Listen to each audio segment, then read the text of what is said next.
Hello दोस्तों, मैं हूं अपूर्व और ये हमारा नेक्स्ट ट्यूटोरियल। और इस ट्यूटोरियल में दोस्तों हम बहुत ही एक इम्पॉर्टेंट एस्पेक्ट ऑफ C++ सीखेंगे, नोन एज फंक्शन। तो दोस्तों फंक्शन क्या होता है, पहले तो मैं आपको इसकी ऑफिशियल डेफिनेशन बता देता हूँ। A function is a named unit of a group of a program statements. This unit can be invoked from other parts of a program. तो दोस्तों जो इतना कुछ मैंने बोला, मैं उसका आपको मीनिंग समझाता हूँ। मान लीजिए दोस्तों, अगर आपको एक ऐसा प्रोग्राम बनाना हो, बहुत ही बेसिक सा प्रोग्राम, जिसमें मान लीजिए आपको दो वैल्यूज का सम कराना है, तो ऐसे प्रोग्राम को हम पहले ही देख चुके हैं, बहुत ही आसानी से बनाया जा सकता है। अगर मैं ले सकता हूँ एक इंटीजर वेरिएबल ए, एक और इंटीजर वेरिएबल बी, फिर मैं बोल सकता हूँ एंटर वैल्यू ऑफ ए, मैं ए की वैल्यू को इनपुट करा सकता हूँ यूजर से, enter value of b, b की वैल्यू को इनपुट करा सकता हूँ यूजर से, उसके बाद में उसका सम आउटपुट कर सकता हूँ। तो दोस्तों इसमें देखने वाली बात एक ये है कि जितनी भी प्रोग्रामिंग मैंने की है ये मेन फंक्शन के अंदर ही की है। मेन भी एक फंक्शन है, मैंने आपको बताया था फंक्शन की पहचान ये होती है कि उसके बाद ये सेट ऑफ ब्रैकेट्स होते हैं, ये बताता है कि मेन भी एक तरह का फंक्शन ही है। तो दोस्तों मेन के अलावा भी हम अलग से अपनी इच्छा अनुसार फंक्शंस बना सकते हैं C++ में। मैं आपको जल्दी से करके दिखाता हूं यही प्रोग्राम एक फंक्शन के द्वारा बना के। दोस्तों मेन के अलावा जब भी मुझे कोई और फंक्शन बनाना होता है तो मुझे पहले फंक्शन का डिक्लेरेशन देना होता है, या फिर आप कहें तो फंक्शन प्रोटोटाइप डिक्लेयर करना पड़ता है। ये कंपाइलर को बताता है कि फंक्शन का नाम क्या है, फंक्शन का रिटर्न टाइप क्या है, वॉइड है कि INT है, और फंक्शन कितनी वैल्यूज एक्सेप्ट कर रहा है। तो दोस्तों आज मैं आपको बहुत ही एक बेसिक और सिंपल सा फंक्शन बना के दिखाऊंगा। हमारे आने वाले ट्यूटोरियल्स में मैं आपको और कॉम्प्लेक्स फंक्शंस बना के दिखाऊंगा। तो आज जो हम दोस्तों फंक्शन बनाने वाले हैं वो बहुत ही बेसिक फंक्शन है। तो बेसिक तो प्रोग्राम हमारा ऐसा ही रहेगा कि एक फंक्शन होगा मेन, जो कि हर C++ प्रोग्राम में होता ही है। आप देख सकते हैं मैंने यहाँ पे INT लिखा है। दोस्तों INT का मतलब होता है कि इस मेन फंक्शन का रिटर्न टाइप 0 नहीं है।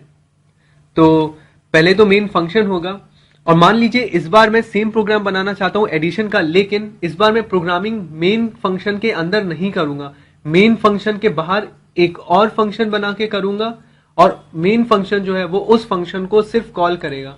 मान लीजिए अगर मैं एक और फंक्शन बनाना चाहता हूं जिसका नाम मैं ऐड देना चाहता हूं, ADD ऐड, तो मेन फंक्शन जो है वो सिर्फ ऐड फंक्शन को कॉल किया करेगा, और जितना भी प्रोग्रामिंग पार्ट है वो ऐड फंक्शन के अंदर होगा। तो दोस्तों जैसा कि मैंने आपको बताया, हर फंक्शन के दो पार्ट होते हैं, एक होता है फंक्शन डिक्लेरेशन, दूसरा होता है फंक्शन डेफिनेशन।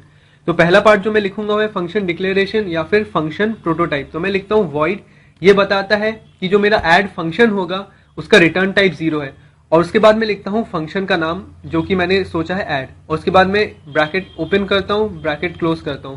तो दोस्तों ये एक्सप्लेन करता है कि मेरे फंक्शन का नाम है ऐड, और मुझे ये पता है कि ऐड एक फंक्शन है क्योंकि ऐड के बाद एक ब्रैकेट ओपन और क्लोज हुआ है, और ऐड का रिटर्न टाइप 0 है, ये मुझे पता चलता है वॉइड से, क्योंकि फिलहाल जो मेरा फंक्शन है बहुत ही बेसिक फंक्शन है, ये कोई भी वैल्यू रिटर्न नहीं करेगा।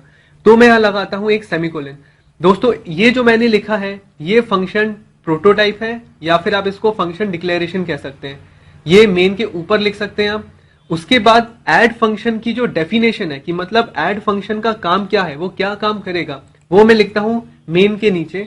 मैं यहां लिखता हूं फिर से वॉइड ऐड, लेकिन इस बार मैं सेमीकोलन लगाने की जगह सेट ऑफ कर्ली ब्रैकेट्स के बीच में फंक्शनिंग लिखूंगा, या फिर कुछ कोडिंग करूंगा जो कि ऐड फंक्शन को बताएगा कि काम क्या करना है। तो जैसा कि आपने देखा था हमारे पिछले प्रोग्राम में, मैंने यहाँ पे ये जितनी भी फंक्शनिंग थी ये मैंने मेन के अंदर लिखी थी। मैं ये सारी फंक्शनिंग यहां से उठा के इसको कॉपी करता हूं और इसको मैं यहां पे पेस्ट कर देता हूं।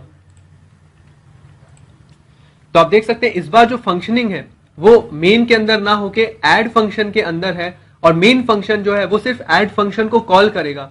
अगर मैं ऐड फंक्शन को मेन के अंदर कॉल कराना चाहता हूं तो इसका तरीका बहुत ही आसान है, मुझे सिर्फ जिस फंक्शन को कॉल करना है सिर्फ उस फंक्शन का नाम लिखना होगा। तो मैं लिखूंगा यहाँ पे मेन के अंदर add, bracket open, bracket close and semicolon. तो दोस्तों आप देख सकते हैं ये बहुत ही आसान है। फंक्शन को अगर आपको कॉल करना है, जैसे कि यहाँ पे ये है, मैंने ऐड को कॉल किया, तो सिर्फ उसका नाम लिखना है। और जब भी आप मेन के अलावा कोई और फंक्शन बनाना चाहते हैं तो उसके पहले आप देते हैं फंक्शन का डिक्लेरेशन। ये बताता है कंपाइलर को कि फंक्शन मेन के अलावा एग्जिस्ट करता है, उसका नाम क्या है और उसका रिटर्न टाइप क्या है। और डिक्लेरेशन के बाद मैं यहाँ पे देता हूँ फंक्शन की डेफिनेशन। ये बताता है कि जो ऐड फंक्शन है वो काम क्या कर रहा है यहाँ पे। तो ये जो कोडिंग है मैंने मेन के अंदर ना लिखते हुए ऐड के अंदर लिखी है। आप दोस्तों सोच रहे होंगे कि मैंने ऐसा क्यों किया। तो इसका मैं आपको आंसर देता हूं। अभी जो फिलहाल हमारे प्रोग्राम है वो बहुत ही छोटे प्रोग्राम है, कुछ 10 या 12 लाइन के होते हैं। लेकिन दोस्तों जब आप सॉफ्टवेयर डेवलप करेंगे तो आपके कोड्स जो है प्रोग्राम के वो 1000 लाइन्स के ऊपर एक्सीड करेंगे। तो ऐसे में सारी प्रोग्रामिंग सिर्फ मेन के अंदर करने में जब आप उसके एरर रिजॉल्व करते हैं बहुत डिफिकल्ट होता है, साथ ही साथ आप उसको रीयूज नहीं कर पाते हैं। यहाँ पे रीयूजेबिलिटी आ जाती है। मैं ऐड फंक्शन को अब जितनी बार चाहूं उतनी बार कॉल कर सकता हूं। देखिए अगर मैं 2 बार लिखूंगा तो 2 बार मेन फंक्शन ऐड को कॉल करेगा। प्रोग्रामिंग जो थी सिर्फ एक बार लिखनी पड़ी, लेकिन मैं उसको कॉल अपनी इच्छा अनुसार जितनी बार चाहूं उतनी बार टाइम एंड अगेन बार बार उन्हीं सेट ऑफ लाइंस को मैं कॉल कर सकता हूं, क्योंकि वो सारी लाइनें एक फंक्शन के अंदर लिखी हुई है। तो दोस्तों इससे रीयूजेबिलिटी हमारी आती है, हमारी कोड्स की रीयूजेबिलिटी आती है। तो चलिए दोस्तों मैं इसको आपको एग्जीक्यूट करके दिखाता हूं। आप देख सकते हैं दोस्तों यहाँ पे ऐड फंक्शन कॉल हो गया है, मतलब कि एंटर वैल्यू ऑफ ए यहाँ पे प्रिंट हुआ है। ये दिखाता है कि मेन फंक्शन में कंपाइलर हमेशा किसी भी फंक्शन से पहले, ऐड के पहले हमेशा सबसे पहले मेन फंक्शन में ही जाता है। तो वो मेन फंक्शन में गया, उसने मेन फंक्शन में फर्स्ट लाइन देखी कि उसको एक स्टेटमेंट था कि ऐड फंक्शन को कॉल करे। तो जो हमारा कंट्रोल था वो ऐड फंक्शन में आ गया। ऐड फंक्शन में जो ये वाली लाइन थी इसके कारण एंटर वैल्यू ऑफ ए वो प्रिंट हो गया है। तो मैं यहाँ पे एंटर करता हूं, मान लीजिए 2, एंटर वैल्यू ऑफ बी मैं करता हूं 3। तो आप देख सकते हैं आंसर आया 5। तो द सम इज 5। उसके बाद लिख के आया है प्रेस एनी की टू कंटिन्यू। ये सिस्टम पॉज के कारण लिख के आया है। मैं फिर से अगर एंटर दबाऊंगा तो फिर से ऐड फंक्शन कॉल होना चाहिए, क्योंकि मेन फंक्शन की जो नेक्स्ट लाइन है it is again calling a add function. तो आप देख सकते हैं दोस्तों फिर से एक और बार लिख के आया एंटर वैल्यू ऑफ ए। दोस्तों तो आप देख सकते हैं कि मैंने यहाँ पे प्रोग्रामिंग नहीं की थी, मैंने प्रोग्रामिंग सिर्फ एक बार ऐड फंक्शन के अंदर की थी, लेकिन मैं उसको जितनी बार चाहूं कॉल कर सकता हूं। तो मैंने आप देख सकते हैं दूसरी बार कॉल किया है, तो इस कारण से फिर से लिख के आया है एंटर वैल्यू ऑफ ए। मैं फिर से लिखता हूं, सपोज इस बार 3 एंड 4, द आंसर इज 7। फिर से एक और बार देखें, मैंने एंटर दबाया तो फिर से एक और बार ये फंक्शन रन हुआ। तो मैं आप देख सकते हैं जितनी बार चाहूं इसको कॉल कर सकता हूं। तो इसके बेनिफिट दोस्तों ये हैं।